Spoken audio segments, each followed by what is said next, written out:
guys, welcome back to my channel for part 2 of my July book haul. If you didn't see part 1, then I explained in that video that I've decided to split my book hauls up in a new way every month. So I will upload one book haul which is all of the second-hand books I have purchased or books I have been passed on by friends or family, as well as the books I've borrowed out of the library.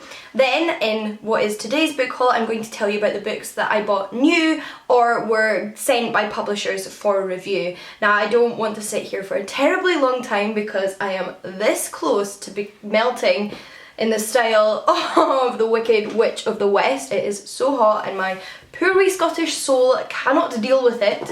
But I did want to share with you these books. I'm very excited about them. So without further ado, let's get straight in. I'm actually going to start with a bookish parcel, which I haven't had a look in yet, but it came this morning, so I knew it was time to film this video. And this is a bookish subscription box called the Bookishly Classic Book Crate, and I was sent this box for free to review by the company, but I'm not being sponsored and my reactions are going to be my own, etc, etc, just like I'm sent any other books for review. So let's see what is in here. Right, I've got some classic, I don't know why I just did that, my brain is melting, I'm going to clean that up later, it's fine. There's lots of that, keeping it safe and padded, and it's recyclable, so that is good, no plastic bubble wrap. We then have a little sheet which tells you about what's in this box. It says, hello, welcome to this month's crate. This one is themed around A Room of One's Own by Virginia Woolf. We hope you love everything inside. I already think I will. The themes are freedom and confinement, literature, creativity, wealth and poverty, and power. I won't look at what's actually inside, but that's super cute. Yes, to feminist classics. So the first thing I can see here is a little packet of tea, which is always appreciated. It says Time Out Herbal Tea. I think it's specifically made for Bookishly, but it's from the brand Jenny or World of Teas. Can never go wrong with tea. Although, does anybody else notice you get a lot of tea in book subscription box, but you don't get a lot of coffee? And I love coffee. Anyway, I'm not complaining. Okay, this is a little pocket mirror with a little book there on it. Always handy to have a pocket mirror so I can see how sweaty I am. Lovely. I then see a little package which has a little makeup bag in it, or a pencil case, or whatever you want to use it as. It says, it is much more important to be oneself than anything else. Do not dream of influencing other people. Think of things in themselves. That's lovely. Yeah, well, I can never have too many makeup bags. So that is really cute and actually really tasteful, which I can't say is always true of bookish subscription boxes. We then have a little notepad which also has a quote, which I imagine is from Virginia Woolf, that says, so long as you write what you wish to write, this is all that matters, and whether it matters for ages or only for hours, nobody can say. That is lovely, and I can always do with little notepads to make lists on my desk. Really handy. And we then have the first book. This is a tiny little penguin mini modern, and this is The Cracked Looking Glass by Catherine Ann Porter, which isn't actually one that I've got, so that is very lucky. I've got some here. And it says, a passionate, unfulfilled woman considers her life and her marriage in this moving novella, one of America's finest short story writers. Never heard of this author, never read this book. So these books are always great to introduce yourself to new authors. Let me know if you've read anything about her. I'll just pop it here with its pals. And then we have, unsurprisingly, Virginia Woolf's A Room of One's Own and The Voyage Out. This is absolutely lovely. Basically, this is a paperback of this book, but Bookishly have created their own little cover to go around it. That is genuinely adorable. I've not seen anything like it before, and it looks beautiful. I love that. Oh, you get like a little special cover, so it's like a special edition. That is really cute. Now, I actually own a few copies of Virginia Woolf's Room of One's Own, and at this point it just feels like I'm collecting them, so I'm actually happy to have another one, but would recommend this book very highly. We then have some other little bits and pieces, including a little print that says, lock up your libraries if you like, but there is no coat, no lock, no bolt that you can set upon the freedom of my mind. That I love. This is going on my wall of prints and postcards. And then we also have a little fact sheet about Virginia Woolf and a bookmark with another quote, which are always handy. And lastly, something that is wrapped up in wrapping paper. So let's have a look at what this is. I don't like to ruin wrapping paper because, you know, reuse, recycle and everything. Let's see if I can keep this reasonably usable. Oh my god, it's another little piece of art, and this is so cute. It says, A woman must have money and a room of her own if she is to write fiction, which is a quote from Virginia Woolf over a page of A Room of One's Own, page 87 specifically, and it's in like a little frame. Oh, I'm going to put this on my desk. This is really cute. And these are things that like I actually like. Okay, I am super pleased with this. I have to say, genuinely, this is one of my favourite Bookish subscription boxes I think I've ever gotten, because I mean, obviously it is themed around something I enjoy, and I think everything in it is actually genuinely quite useful. So thank you so much, Bookishly Crave. Really enjoyed that. But let's move on, because like I said, I am melting here. Next I will show you the books that I bought myself, which are only a couple, and then I will move on to the books I was sent by publishers. So the first of the two books I bought myself new is Nightshade, A Tale of Ancient Prophecies, Magic and Love by Shea Godfrey. So this is a fantasy romance with queer characters, in particular female romance, which, as you've probably learned at this point, is something I love in my fantasy. I mean, I love it in general, but I'm always on the hunt for more like queer women in fantasy. And I read about this one on a list of queer fantasy books, and then so it was reduced online, so decided to treat myself. It says, in a land torn by war for generations, Princess Jessa is sent as a peace offering to the country of Aravan, understanding all too well that she is being sacrificed upon the altar of her father's ambitions and condemned to an uncertain and possibly short-lived future, if the machinations of her own family are any indication. But what she finds at Blackstone Keep is not what she expects, and for a daughter of royal blood who has known little of freedom and even less of love, the members of the Durand family are proving to be a very pleasant riddle to solve. The youngest daughter, Darius Durand, is most surprising of all. So a princess romance in a fantasy world. Bring it on.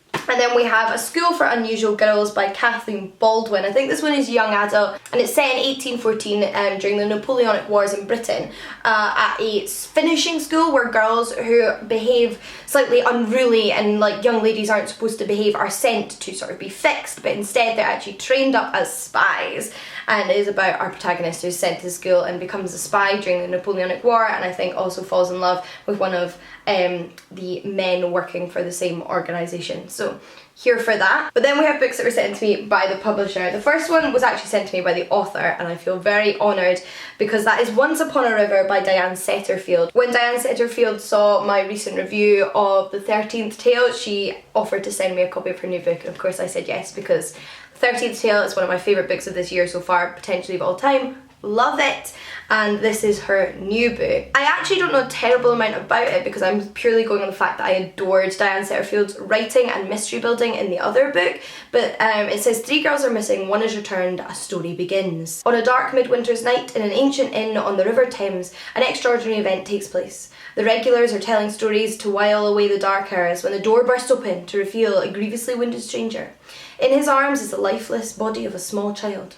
Hours later, the girl stirs, takes a breath and returns to life. Is it a miracle? Is it magic, or can science provide an explanation? These questions have many answers, some of them quite dark indeed. But yeah, Diane Setterfield is just a masterful writer and mystery builder, so eloquent, so creative, such incredible, well-rounded characters, and I'm really excited to tackle another one of her books. Plus I love things set in London, so that's an extra bonus. Another author I know and love is Kirsty Logan, and this is her new short story collection. This is a proof copy. I think the final copy is black with white text, and this says Things We Say in the Dark, and these are particularly horror magic realism short stories. Now Kirsty Logan is already an incredible magic realism short story and novel writer, and this is very much, you know, heading more in the direction of the horrific and the creepy than her past work, but that's something I love in short stories, so knowing that I enjoyed her other short story collections and novels, I'm assuming I'm also going to love this. Compared to Angela Carter, draws on fairy tale themes. That's all I know about it, and that is all I need to know. I'm really excited. Speaking of excited, I just get absolute joy looking at the cover of this next book. It is Nordic Tales, folk tales from Norway, Sweden, Finland, Iceland and Denmark, illustrated by Ulla Tynell. So these are traditional like fairy tales from the Nordic countries, and it is published by Abrams and Chronicles, and it is gorgeous. Now obviously I'm quite familiar with Greek and Roman mythology. I feel like I have reasonable knowledge of, you know, British and particularly Celtic Scottish folklore, but I don't know much Nordic folklore. So I'm really excited to read more Nordic tales because they have a long history and I'm sure they're incredible, and I'm just excited to have such a beautiful edition of them. It also has illustrations inside which are stunning. Like, this would be such a beautiful gift, but in the meantime it is a gift to me from the publishers, but one I greatly appreciate and cannot wait to dive into. I then have 2 books that were sent to me from Emma over at Book Break, which is the Pan Macmillan Publishing House channel, and those are The Hiding Game by Naomi Wood and A Nearly Normal Family by M.T. Edwardson. So this is a thriller, which I have been in the mood for recently. It says, every murder case starts with a suspect. What if the suspect is your daughter? Would you believe her or the evidence against her? So it's all about the different members of this family's reactions to the daughter being accused of murder. So the mother and the father react really differently and don't know whether she did it or not, and I kind of like that theme in a thriller in which we have a suspect and it's really unclear whether they are the murderer or not. So I'm really excited for this. And then, like I mentioned, I have The Hiding Game by Naomi Wood. This is a book set during the Bauhaus art movement in Germany in the 1920s and during like an increasing unstable period in German history. And I actually visited the Bauhaus art gallery or museum years ago when I was in Berlin with my parents. Berlin is one of my favourite cities I've ever visited. I've been 3 times now, and I think the Bauhaus is a really interesting art movement, although I don't know a terrible amount about it. So I thought it would be fun to read a novel set around that time involving that movement, and I actually thought my mum might like to read it after me. Sorry for the interruption, I just had to go and grab a battery for my camera because this one had died, and I caught a glimpse of myself in the mirror and I can literally see the beads of sweat under my eyes. Don't know if that's showing up for you, but oh well. What can you do? Yeah, this is also a bit of a suspense and a novel of secrets and mysteries in itself, and I'm looking forward to reading it. Next we have Surge by J. Bernard, winner of the Ted Hughes Award for New Work in Poetry, which is pretty high praise when it comes to poetry books. This was sent to me by Penguin Platform in honour of Pride Month. I'm just excited to try a new poet, which is always fun. It also has pictures in it, which I kind of like when you get kind of multimedia used in poetry collections. But this one is all about the New Cross Massacre, which was a fire that took place in 1981 at a party and killed 13 young black people. So it is about that. So it kind of is exploring a real event in recent history through poetry, which is something I really enjoy, and I'm intrigued to learn more and also experience J. Bernard's poetry style. So looking forward to this. I then have 2 books in a series, which is the Smoke of Thieves series. So basically book 2 has just come out and the publisher very kindly sent me both books because I hadn't read book 1 but thought they sounded like a lot of fun. So book 1 is of course The Smoke Thieves, and then book 2 is The Demon World, and these are by Sally Green. I haven't read any Sally Green before, but I've heard a lot of praise for her YA fantasy in the past, so I am excited to finally read some. Book 1 says, in Brigand, Princess Catherine prepares to marry a man she's never met, while her true love Ambrose faces the executioner's block. Ooh, I wonder why. In Calidore, downtrodden servant March seeks revenge on the prince who betrayed his people. In Pretoria, Edion stands at a crossroads, family and fortune one way, destruction the other. And in the barren northern territories, Tash is facing her demons literally. As the kingdom's alliances shift and shatter, these 5 young people find their futures inextricably linked by a mysterious bottle of demon smoke, and by the unpredictable tide of war. Who will rise, who will fall, and who will unlock the secrets of the smoke? Sounds like multiple perspective fantasy, so much going on there. Really, really intrigued to try it out. And I believe it's a duology, so it's now complete. But I'm also going to mention this to my friend, who's also called Tash, because she might enjoy reading a book with a character who shares her name. So I have those.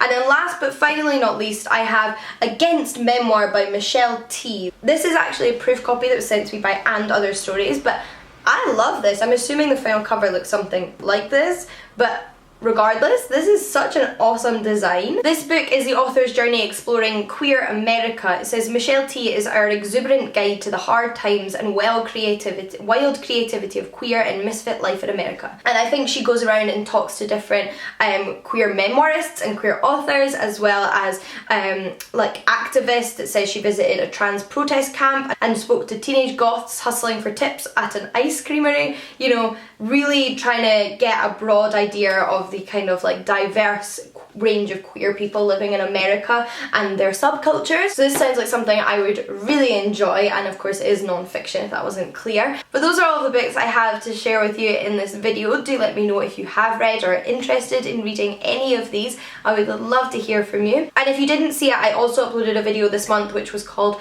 Another Booktuber Picks My Book Haul, where I did a book swap with Chelsea over at Chelsea Dolling Reads. So if you didn't catch that, I will link that down below, as well as part 1 of my July book haul. But in the meantime, happy reading, and I'll see you all again soon. Bye guys!